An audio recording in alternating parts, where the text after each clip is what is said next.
الحمد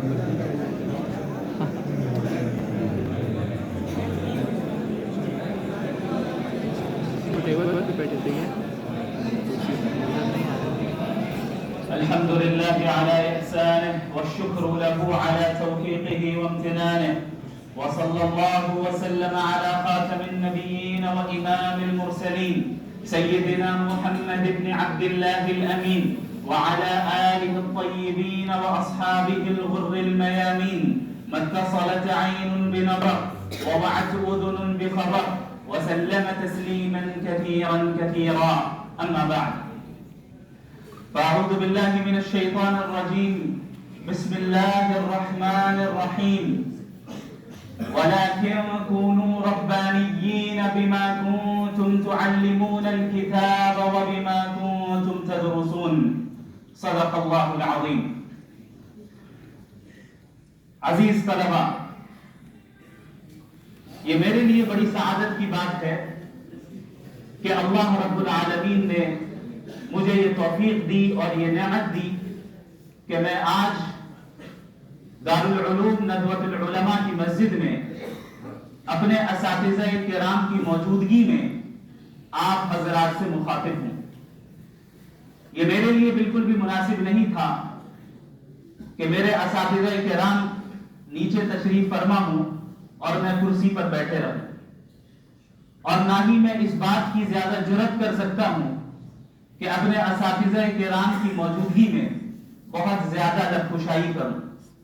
لہٰذا اپنے اساتذہ کے حکم پر میں آپ حضرات کے سامنے چند باتیں مختصر انداز میں عرض کرنا چاہوں گا.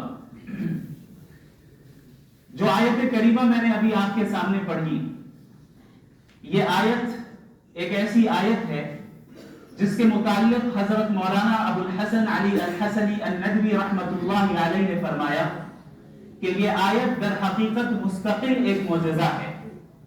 یہ ایک ایسی آیت ہے جس میں ہم سے اور آپ سے یہ مطالبہ کیا گیا کہ ہم ربانیین بنیں، اور حضرت نے اس طرف اشارہ فرمایا کہ آخر کیا وجہ ہے کہ لفظ ربانی کا ہی انتخاب اللہ نے فرمایا. یہ بھی کہا جا سکتا تھا کہ علماء کا لفظ استعمال کر لیا گیا ہوتا یا کوئی اور لفظ استعمال کر لیا گیا ہوتا، لیکن اللہ نے ربانیین کا لفظ استعمال کیا. ربانی وہ شخص ہوتا ہے، ربانی وہ عالم ہوتا ہے، ربانی وہ فرد ہوتا ہے جس کے اندر جو خود تربیت یافتہ بھی ہو اور دوسروں کی تربیت کرنے کی صلاحیت بھی اس کے اندر پائی جاتی ہو. یہ وہ شخص ہوتا ہے جو دین کی تعلیم بھی حاصل کرتا ہے اور دینی تعلیم کی نشر و اشاعت کے لیے جد و جہد بھی کرتا ہے اور اپنا احتساب بھی کرتا رہتا ہے اور اپنی ایمانی قوت میں اضافہ کرتے رہنے کی کوشش کرتا رہتا ہے. لہذا قرآن کریم کی یہ آیت ہم سے اور آپ سے یہ مطالبہ کرتی ہے کہ ہم اگر کسی ادارے میں اور بالخصوص دارالعلوم ندوۃ العلماء جیسے ادارے میں طالب علم کی حیثیت سے موجود ہیں تو ہم یہاں اس بات کی بھرپور کوشش کریں کہ ہم اپنی شخصیت کس طرح بنا پائیں. جس طرح اللہ رب العالمین چاہتا ہے اس طرح ہم اپنی شخصیت کو کس طرح ڈھال پائیں، کس طرح ہم ایسے افراد بن جائیں جو خود کے لیے بھی سیدھے راستے کی طرف وہ چلنے والا ہو اور تمام انسانیت کو سیدھا راستہ دکھانے والا بھی ہو. چونکہ یہ دین اسلام ایک ایسا دین ہے جو انفرادی دین نہیں ہے بلکہ اجتماعی دین ہے. یہ امت کوئی ایسی امت نہیں ہے جسے صرف اپنے لیے بھیجا گیا ہو، بلکہ یہ امت وہ امت ہے جسے تمام انسانوں کی ہدایت کے لیے بھیجا گیا. اور یہی وجہ ہے کہ قرآن کریم میں اللہ رب العالمین نے فرمایا کہ کنتم خیر امت اخرجت للناس. یہ نہیں کہا کہ تمہیں صرف مسلمانوں کے لیے نکالا گیا، یہ نہیں کہا کہ تمہیں صرف تمہارے گھر والوں کے لیے بھیجا گیا یا تمہارے خاندان والوں کے لیے بھیجا گیا یا تمہاری اپنی ذات کے لیے بھیجا گیا. نہیں، تم تمام انسانوں کے لیے بھیجے گئے. اس ذمہ داری کو سمجھنا ہے اور اس کی اہمیت ہمیں جاننا ہے اور اس کی قدر ہمیں کرنا ہے. کیوں؟ کیونکہ پوری دنیا آپ کی محتاج ہے. پوری دنیا کو ایسے افراد کی ضرورت ہے جو اسے تاریکیوں سے نکالے اور ہدایت کی طرف لے آئے. اور یہ کام ظاہر ہے آپ حضرات کے کندھوں پر اس کی ذمہ داری ہے.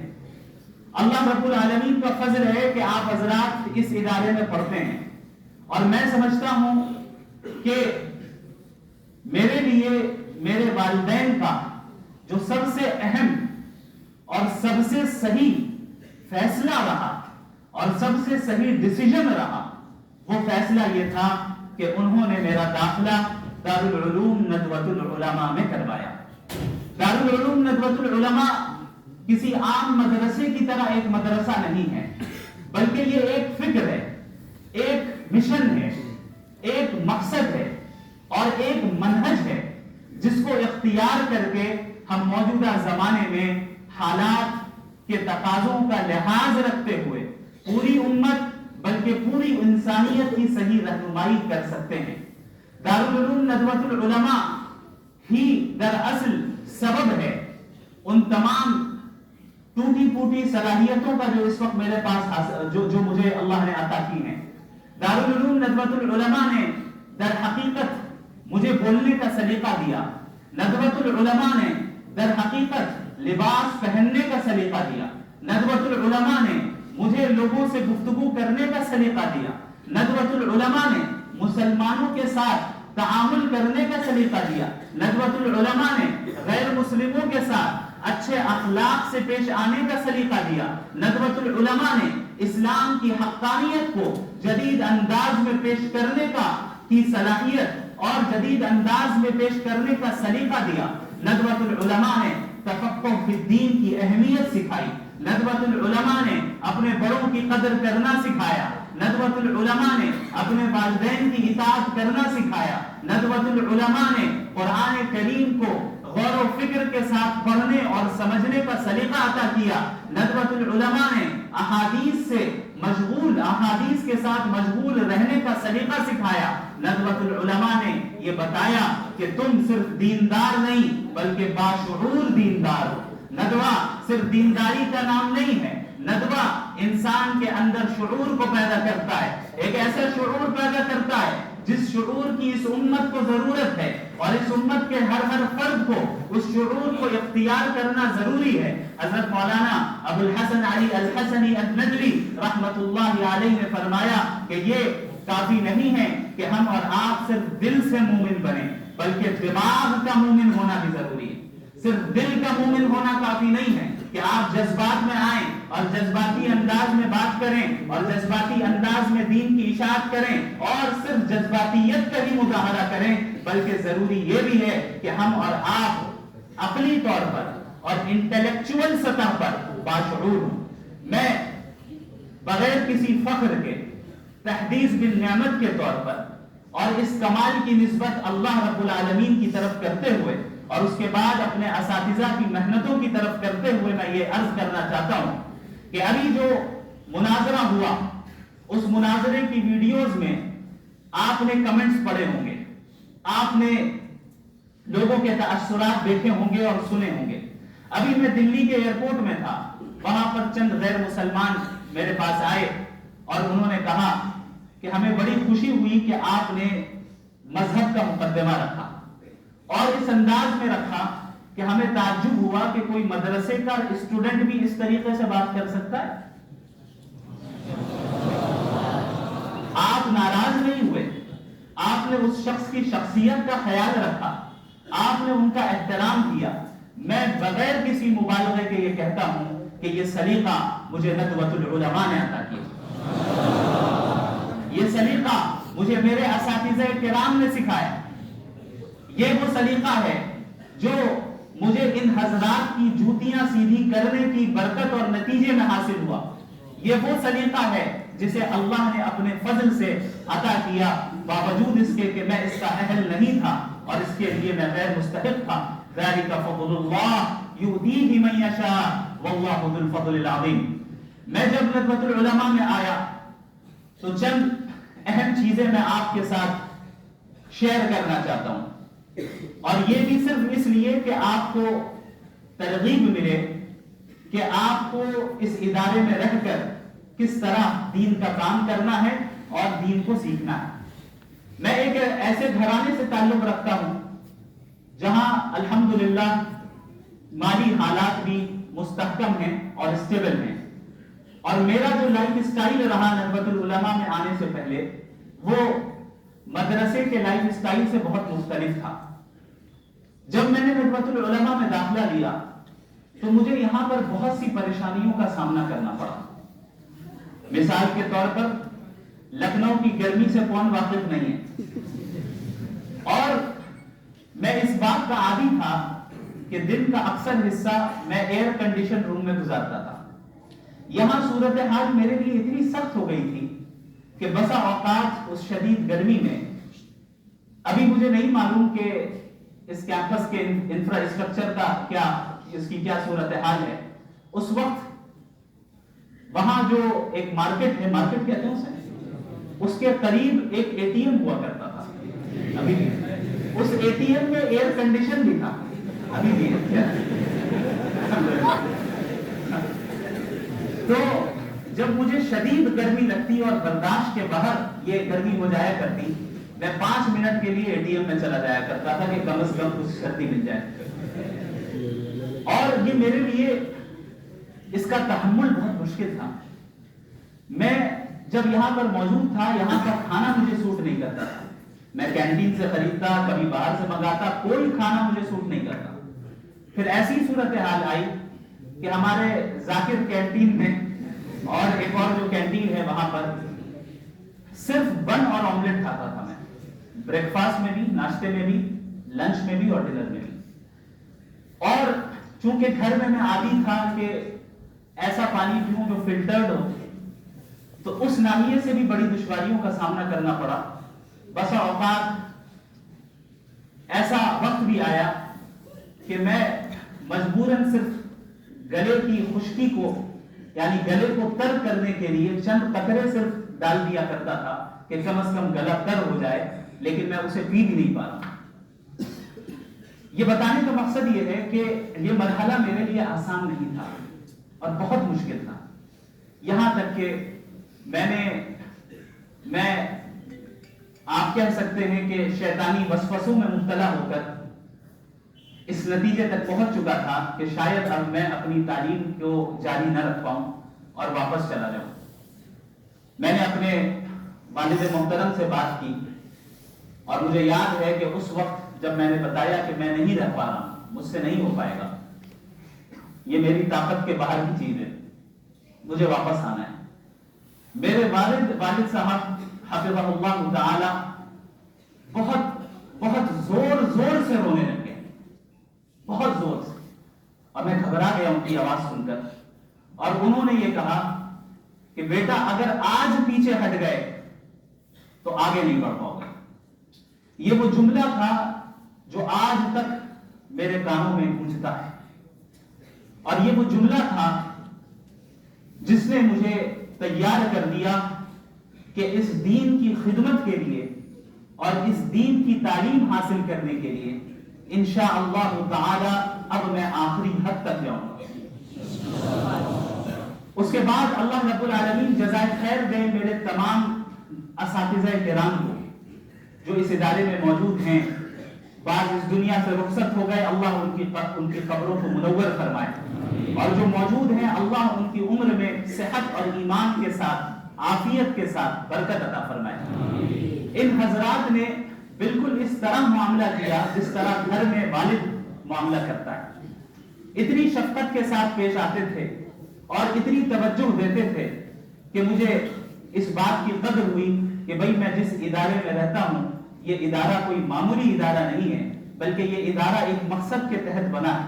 یہ ادارہ دیواروں کا نام نہیں ہے، یہ ادارہ سرٹیفکیٹ کا نام نہیں ہے، یہ ادارہ چند رسمی چیزوں کا نام نہیں ہے، بلکہ یہ ایک مقصد ہے، اور اس مقصد کو حاصل کرنے کے لیے ہمارے اساتذہ کرام دن رات جدوجہد کرتے ہیں بغیر کسی دنیاوی غرض کے۔ یہ کوئی معمولی خدمت نہیں ہے۔ اس کا اندازہ صحیح معنی میں اس وقت ہوگا جب آپ لوگوں کو دنیا کا ایکسپوژر ملے گا، جب آپ اس ادارے سے فارغ ہو کر جائیں گے اور الگ الگ لوگوں سے ملاقات کریں گے، آپ یہ دیکھیں گے کہ ہر جگہ ہر میدان میں صرف اس بات کی کوشش ہے کہ ہم کمرشل انداز کیسے نافذ کریں، ہمیں کمرشل بننا ہے۔ کوئی ایک منٹ بغیر پیسے کے دینے کے لیے تیار نہیں ہے۔ ہمارے اساتذہ کرام جو اس ادارے میں دن رات محنت کرتے ہیں اور ایسی صلاحیتوں کے ساتھ ہیں جو صلاحیتیں عموماً ان کمرشل انڈسٹریز کے لوگوں کو حاصل نہیں ہیں، اس کے باوجود ہمیں وہ وقت دیتے ہیں، اس کے باوجود ہماری وہ فکر کرتے ہیں، ہماری رہنمائی کرتے ہیں۔ یاد رکھیں، اس سے بڑی نعمت اس وقت آپ لوگوں کو کوئی اور بڑی نعمت، اس سے بڑی نعمت آپ کو حاصل نہیں ہو سکتی۔ ضروری یہ ہے کہ ہم اس نعمت کی قدر کر لیں۔ اللہ رب العالمین کی یہ سنت ہے، اس کا یہ طریقہ ہے کہ جو شخص اللہ کی نعمت کا شکر ادا کرتا ہے، اللہ کی نعمت کی قدر کرتا ہے، اللہ اس نعمت میں اضافہ کرتا ہے، اور جو شخص اللہ کی نعمت کی ناقدری کرتا ہے، اللہ اس سے اس نعمت کو چھین کر ایسے شخص کو دے دیتا ہے جو اس کا مستحق ہو۔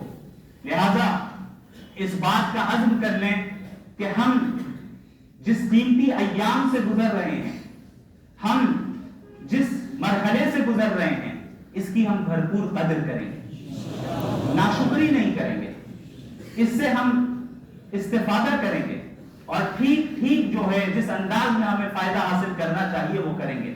یاد رکھیں، میں پھر بتا دوں، فخر کے طور پر نہیں، صرف تحدیث بالنعمت کے طور پر اور آپ حضرات کی ترغیب کے لیے یہ بات بتا رہا ہوں کہ میں نے اپنے طالب علمی کے زمانے میں، ابھی بھی طالب علمی ہوں، یعنی دارالعلوم ندوۃ العلماء میں جو طالب علمی کے ایام گزرے، میں نے ایک چیز کا بڑا اہتمام کیا، وہ یہ تھا کہ اپنے بڑے اور اپنے اساتذہ کی اطاعت، ندوے کے انتظامیہ کی اطاعت، ندوے کے بنائے ہوئے اصولوں کی اطاعت، میں نے اس کی بھرپور کوشش کی۔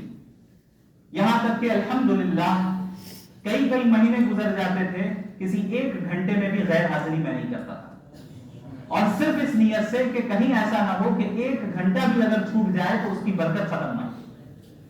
اور یقین جانیے، امتحان کے ایام میں جس طرح آپ حضرات بہت پریشان ہو جاتے ہیں، پھر اگر آپ نے پابندی کی، حاضری کی، اور کلاسز میں پابندی سے آپ حاضر رہے، تو آپ کے لیے امتحان کا مرحلہ بڑا آسان ہو جاتا ہے۔ اس بات کی ہم نے پابندی کی کہ میرے اساتذہ کرام، میرے مشائخ مجھ سے جو کہتے ہیں وہ کرتا۔ اگر مجھ سے کہا جاتا کہ آپ کو مغرب کے بعد دارالمطالعہ میں بیٹھنا ہے تو میں بیٹھتا تھا، میں ناغہ نہیں کرتا تھا، الا یہ کہ کوئی شدید عذر ہو۔ مجھ سے کہا جاتا کہ آپ کو ندوے کے باہر نہیں جانا ہے تو میں نہیں جاتا تھا، جبکہ میں دیکھتا تھا بہت سے افراد ایسے تھے جو نہیں سنتے تھے، جو اساتذہ کی اطاعت نہیں کرتے تھے، وہ چلے جاتے تھے، یا اسے سمجھتے تھے کہ ہم پر زیادتیاں ہو رہی ہیں، ہمیں قید کر دیا گیا ہے۔ لیکن آج مجھے اس کے پیچھے کی حکمتیں سمجھ میں آتی ہیں کہ ہمارے اساتذہ کرام کیوں ہمیں اس بات کا پابند بناتے تھے کہ آپ کو ندوے کے کیمپس کے باہر نہیں جانا ہے، آپ کو مغرب سے عشاء تک دارالمطالعہ میں بیٹھنا ہے تو بیٹھنا ہے، آپ کو نمازوں کی پابندی کرنی ہے تو کرنی ہے، کلاسز میں غیر حاضری نہیں کرنی ہے تو نہیں کرنی ہے۔ ان تمام چیزوں کو کرنے کے بعد میں سمجھتا ہوں کہ اللہ رب العالمین نے اسی کے نتیجے میں جو کچھ بھی آپ نے 20 دسمبر کو دیکھا وہ حاصل ہوا، اللہ رب العالمین کا فضل رہا۔ لہذا آپ تمام حضرات کو میں ایک مشورہ دیتا ہوں، کیونکہ آپ میرے چھوٹے بھائی کی طرح ہیں، اور میں ان ایام سے گزرا ہوں جن ایام میں سے ابھی آپ گزر رہے ہیں۔ مجھے یاد ہے کہ ایک مرتبہ حضرت مولانا محمد الرابع الحسنی الندوی رحمت اللہ علیہ کا اسی مسجد میں خطاب چل رہا تھا، اور میں وہیں اسی جگہ پر کہیں بیٹھا تھا۔ حضرت نے بڑے پرجوش انداز میں یہ بات کہی تھی۔ حضرت کا جو مزاج تھا اور ان کی جو طبیعت تھی وہ بڑی نرم طبیعت تھی، لیکن اس وقت جس لہجے میں اور جس انداز میں اور جس پرجوش انداز میں وہ جملہ انہوں نے کہا تھا، ہم سب بالکل بہت زیادہ چوکنے ہو گئے، اور بالکل ہم ان کی طرف متوجہ ہو گئے کہ ضرور حضرت کچھ چاہتے ہیں ہم سے۔ حضرت نے یہ کہا تھا کہ آپ میں سے جو اس وقت بے مقصدیت میں مبتلا ہے وہ ابھی اسی مسجد سے اٹھ جائے اور اس ندوے سے نکل جائے۔ یہ حضرت کا مزاج نہیں تھا اس طرح کے جملے کہنے کا، عام حالات میں، لیکن حضرت نے یہ جملہ کہا تھا. آپ اس سے اندازہ لگائیں کہ کس قرآن کے ساتھ جو ہے یہ جملہ کہا ہوگا، کس درد کے ساتھ یہ جملہ کہا ہوگا، کس امید کے ساتھ یہ جملہ کہا ہوگا کہ آپ اگر اس ادارے میں ہیں اور ندوۃ العلماء آپ کی ہر اعتبار سے خدمت کر رہا ہے تو وہ آپ سے کچھ چاہتا ہے، اور وہ اپنے لیے نہیں چاہتا. ادارے کے اساتذہ اپنے ذاتی مفاد آپ سے کچھ نہیں چاہتے، وہ یہ چاہتے ہیں کہ آپ بن جائیں اور ایسی شخصیات بن جائیں جو پوری دنیا کی قیادت آپ کے ہاتھ میں، جن کے ہاتھوں میں پوری دنیا کی قیادت ہے. تو لہذا سب سے پہلی چیز یہ ہے کہ بے مقصدیت کی وبا سے باہر نکل آئے. یہ ایک وبا کی طرح یہ چیز پھیلتی ہے کہ کوئی مقصد ہی نہیں ہے، بس گھر والوں نے بھیج دیا، آ گئے، پڑھ رہے ہیں. اب چاہے ہمارا کوئی مقصد ہو یا نہ ہو، بس گھر والوں نے بھیج دیا، آگے کچھ اور کرنے کو ہے نہیں، کچھ اور کر نہیں سکتے تو چلو مدرسے چلتے. یاد رکھیں ندوے کا یہ مقصد نہیں ہے، ندوے کا قیام اس لیے نہیں ہوا. لہذا ندوۃ العلماء کی فکر کو سمجھنا ضروری ہے. یہ ایک تہذیب ہے، یہ ایک ثقافت ہے جو آپ کو سلیقہ سکھاتی ہے. اس ثقافت کا لحاظ رکھنا ضروری ہے کہ کب ہمیں کیا بولنا ہے، کس انداز میں بولنا ہے، کتنا بولنا ہے، کس کو بولنا ہے. ان تمام چیزوں کو سمجھنا ہے. ہمارا چلنے کا انداز کیسا ہو، کھڑے رہنے کا انداز کیسا ہو، ٹوپی پہننے کا انداز اور سلیقہ کیا ہو، کپڑے پہننے کا انداز کیا ہو. ابھی ٹوپی کہنے کے بعد آپ حضرات ٹوپیاں سیدھی کر رہے ہیں، اس کا مطلب یہ ہے کہ آپ نے اس چیز کو سمجھا نہیں. یہ چیز ہمیں جاننا ہے اور یہ بہت بڑی خوبی ہے، یہ کوئی ہنسنے کی بات نہیں ہے، یہ ندوے کی خوبی ہے. میں نے اپنے اساتذہ کو دیکھا ہے کہ درس کے دوران ہمارے اساتذہ اس کی طرف توجہ دلاتے کہ باڈی لینگویج آپ کی کیسی ہونی چاہیے. باڈی لینگویج کو درست کرنے کے لیے باقاعدہ ہزاروں روپے دے کر لوگ کورسز کر رہے ہیں. آپ کو یہ معلوم ہونا چاہیے دنیا میں یہ ہو رہا ہے. یونیورسٹیز میں ڈپارٹمنٹس ہیں ایسے جہاں آپ کی لینگویج کو امپروو کروایا جاتا ہے، جہاں آپ کے باڈی لینگویج کو صحیح کروایا جاتا ہے، پبلک اسپیکنگ سکھائی جاتی ہے. یہ ساری چیزیں فری میں آپ کو ندوہ دے رہا ہے. یہاں کے اساتذہ کرام بغیر کسی معاوضے کے آپ کو دے رہے ہیں. اس چیز کی قدر کر لیجیے، اس چیز کی قدر کر لیجیے، اس کا افسوس بعد میں ہوگا.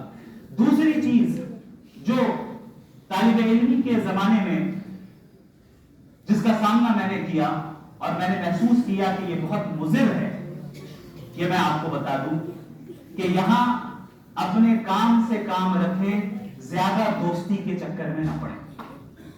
اور یہ میں بہت یقین کے ساتھ یہ بات کہہ رہا ہوں اور تجربے کے ساتھ یہ بات کہہ رہا ہوں. آپ کی پوری توجہ آپ کی تعلیم کی طرف ہونی چاہیے. دوستی، تعلقات، یہ ساری چیزیں ثانوی درجے کی چیز ہے، سیکنڈری درجے کی چیز ہے.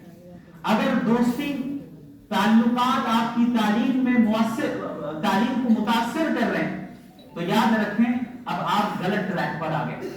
اس چیز کا آپ کو لحاظ رکھنا ہے کہ سارے تعلقات اور ساری دوستی ایک حد تک ہونی چاہیے، اس حد کے آگے نہیں بڑھنے پائے تاکہ ہماری تعلیم ہرگز بھی متاثر نہ ہو.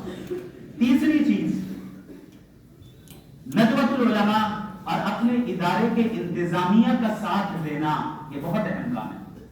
آج ہمارا مزاج اتنا آزاد ہوتا جا رہا ہے کہ ہم اس چیز کی اہمیت کو سمجھتے نہیں کہ ادارے کے ذمہ داروں کے اصولوں کی پابندی اور ان کی طرف سے متعین کردہ قوانین کی پابندی کی بھی کوئی ضرورت ہے. ہم سمجھتے نہیں. بس اوقات اپنے زمانے میں ایسا بھی دیکھا کہ بعض طلباء خواہ مخواہ انتظامیہ کے ساتھ تصادم کرنے میں مبتلا ہو جاتے ہیں اور یاد رکھیں پھر پورے سفر کی برکت ختم ہو جاتی ہے. پورے سفر کی برکت ختم ہو جاتی ہے. آپ حضرات یہاں پر صرف تعلیم حاصل کرنے آئے ہیں اور تیار ہونے آئے ہیں. ابھی آپ کے ذمے پوری دنیا کی اصلاح کا کام نہیں ہے. آپ کے ذمے ادارے کی اصلاح کا کام نہیں ہے. ادارے کی اصلاح کے لیے بڑے موجود ہیں، اساتذہ موجود ہیں، اور جو قوانین وہ سیٹ کرتے ہیں وہ آپ کے فائدے کے لیے کرتے ہیں، اگرچہ وہ فائدہ آپ کو نہ سمجھ میں آئے. یہی مثال میں نے مناظرے میں دی تھی، یاد ہے؟ انہوں نے کہا کہ بھائی اس کے پیچھے کیا حکمت ہے. ہم نے بتایا کہ بھائی آپ مکمل حکمت والے نہیں ہیں. جو مکمل حکمت والی ذات ہے اس کی تمام حکمت آپ کو سمجھ میں آ جائے، یہ ممکن نہیں. یہی چیز اس دنیا میں بھی درجہ بدرجہ یہ چیز ہوتی ہے کہ اس دنیا میں بھی ہمارے بڑے جو ہیں وہ ہم سے زیادہ حکمت رکھتے ہیں، ہمارے بڑے جو ہیں وہ ہم سے زیادہ علم رکھتے ہیں، ہمارے بڑے ہمارے اساتذہ ہم سے زیادہ تجربہ رکھتے ہیں، وہ جانتے ہیں کہ آپ کس مرحلے سے گزر رہے ہیں، وہ جانتے ہیں آپ کے لیے کون سی چیز مفید ہے اور کون سی چیز نہیں ہے۔ اگر ان کی طرف سے کوئی ایسا حکم آتا ہے جس کی حکمت آپ کو سمجھ میں نہ آئے تو اس کا مطلب یہ نہیں کہ اس کے پیچھے حکمت نہیں ہے، بلکہ حکمت موجود ہے۔ لہذا انتظامیہ کا ساتھ دیں، اپنے علماء کا ساتھ دیں، اور اس کی برکت میں قسم کھانے کے لیے تیار ہوں، آپ اپنی زندگی میں دیکھیں گے، اس کی برکت دیکھیں گے کہ آپ کے اساتذہ نے آپ کو جو بات کہی اس بات کا نتیجہ اور اس کی اطاعت کا نتیجہ یہ نکلا کہ اللہ نے آپ کی زندگی میں برکت عطا کی۔ اور ایک چیز میں یہ بھی بتا دوں، چونکہ اپنے لوگوں کی مجلس ہے، اساتذہ کی بے ادبی کرنے سے اجتناب کیجیے گا۔ بسا اوقات کسی استاد کی بے ادبی تمام تر صلاحیتوں کو ماند کر دیتی ہے۔ ایسا ہوتا ہے کہ ایک انسان، ایک طالب علم بہت صلاحیت والا ہے، بہت گہرے علم والا ہے، اسے تفسیر میں بڑی مہارت ہے، حدیث میں بڑی مہارت ہے، اصول تفسیر میں بڑی مہارت ہے، اصول حدیث میں بڑی مہارت ہے، لیکن اساتذہ کی بے ادبی کے نتیجے میں زندگی کا ایک ایسا مرحلہ آتا ہے جہاں پر تمام نعمتوں کو اللہ سلب کر لیتا ہے، والعیاذ باللہ من ذالک۔ اللہ رب العالمین ہم سب کی اس سے حفاظت فرمائے۔ میں آپ کو یہ بتا دوں کہ یہ جیسا کہ مولانا سلمان نسیم صاحب حفظہ اللہ تعالی نے بتایا کہ یہ پروگرام کوئی رسمی پروگرام نہیں ہے، یہ پروگرام ایسا پروگرام نہیں ہے جہاں پر باقاعدہ کوئی ہم صرف فارمیلٹی ادا کریں، بلکہ یہاں پر میں اپنے گھر میں آیا ہوں۔ بعض اساتذہ کرام نے اس طرف بھی توجہ دلائی کہ دوسرے ادارے میں جیسے آپ کا استقبال ہوا یہاں پر شاید ویسا نہ ہو تو آپ کو برا نہیں ماننا ہے۔ ہم نے کہا حضرت دوسرے اداروں میں مہمان تھا، ندوہ تو میرا گھر ہے، میں اپنے گھر میں آ رہا ہوں، یہاں پر مجھے استقبال کیوں نہیں چاہیے؟ آپ حضرات سے ملاقات یہی میرے لیے اعزاز ہے، آپ حضرات سے ملاقات کا موقع مل جانا اور یہاں کے طلبہ اور اپنے بھائیوں سے تھوڑی دیر کے لیے گفتگو کرنے کا موقع مل جانا اور اس جگہ پر کھڑے ہو کر گفتگو کر لینے کا موقع مل جانا، اس سے بڑا اعزاز میرے لیے اور کچھ نہیں ہو سکتا۔ لہذا آپ ایک ایسے شخص کو سن رہے ہیں جو پرانا مریض ہے، تو پرانا مریض جدید مریض کو چند صلاح دے رہا ہے۔ ہم سب اسی سفر سے گزرے ہیں اور ہم سب بعض غلطیاں کر جاتے ہیں، لیکن یاد رکھیں اگر ہم سے غلطیاں ہو جائیں تو ان غلطیوں سے رجوع کرنا، توبہ کرنا، اپنی اصلاح کرنا، اپنے اساتذہ کی اطاعت کو قبول کر لینا اور ندوے کی فکر کو سمجھنا یہ بہت ضروری ہے۔ ورنہ ایسا بھی دیکھا جا رہا ہے کہ ندوے سے پڑھ کر نکل رہے ہیں لیکن ندوۃ العلماء کی فکر اپنے اندر نہیں رکھتے ہیں۔ ندوۃ العلماء جیسا کہ میں نے بتایا شعور کو پیدا کرنے کا نام ہے۔ ندوۃ العلماء ایک مشن دیتا ہے، اور یاد رکھیں یہ جو آج الحاد کے خلاف میں کام کر پا رہا ہوں اس کی اصل فکر مجھے ندوۃ العلماء سے ہی ملی، اور بالخصوص حضرت مولانا ابو الحسن علی الحسنی الندوی رحمہ اللہ کی تحریروں سے ملی۔ جب آپ حضرت کی تحریروں کو پڑھیں گے تو آپ کو اندازہ ہوگا کہ مغربی تہذیب کے خلاف وہ کب لکھ رہے ہیں۔ ایسا محسوس ہو رہا ہے کہ شاید آج کے لیے وہ لکھتے ہیں۔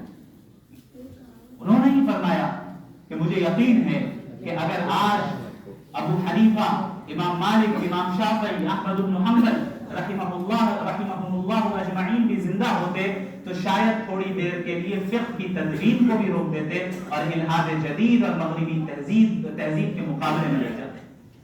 حضرت نے یہ فکر دی، حضرت کی تحریروں سے یہ فکر ملی، ندوۃ العلماء سے یہ فکر ملی، پھر اس فکر کو لے کر میں آگے کچھ کام کر پایا اور کر رہا ہوں۔ اللہ رب العالمین سے دعا گو ہوں کہ اللہ مجھ سے بھی اور آپ سب سے دین کا کام لیتا رہے۔ اللہ رب العالمین ہم سب کو دین کا تفقہ عطا فرمائے، دین کی سمجھ عطا فرمائے، دین پر عمل کرنے والا بنا دے، ندوۃ العلماء کی قدر کرنے والا بنا دے، یہاں کے اساتذہ کی قدر کرنے والا بنا دے، ندوۃ العلماء کی انتظامیہ کا ساتھ دینے والا بنا دے، باغیانہ مزاج سے ہم سب کی حفاظت فرما دے اور مطیعانہ مزاج ہم سب کو عطا فرما دے، اور اللہ رب العالمین ہم سب کو قبول فرمائے اس دنیا میں بھی اور آخرت میں بھی۔ میں سمجھتا ہوں کہ ضرورت سے زائد میں نے گفتگو کر لی اپنے اساتذہ کی موجودگی میں، لہذا میں معذرت بھی چاہتا ہوں اپنے تمام اساتذہ کرام سے۔ بس جو کچھ آپ حضرات سے سیکھا تھا اسی کا خلاصہ پیش کرنے کی میں نے کوشش کی ہے۔ جو بھی کمی کوتاہی ہوئی ہو آپ حضرات معاف فرمائیں۔ اللہ رب العالمین آپ تمام حضرات کو جزائے خیر عطا فرمائے۔ وآخر دعوانا الحمدللہ رب العالمین۔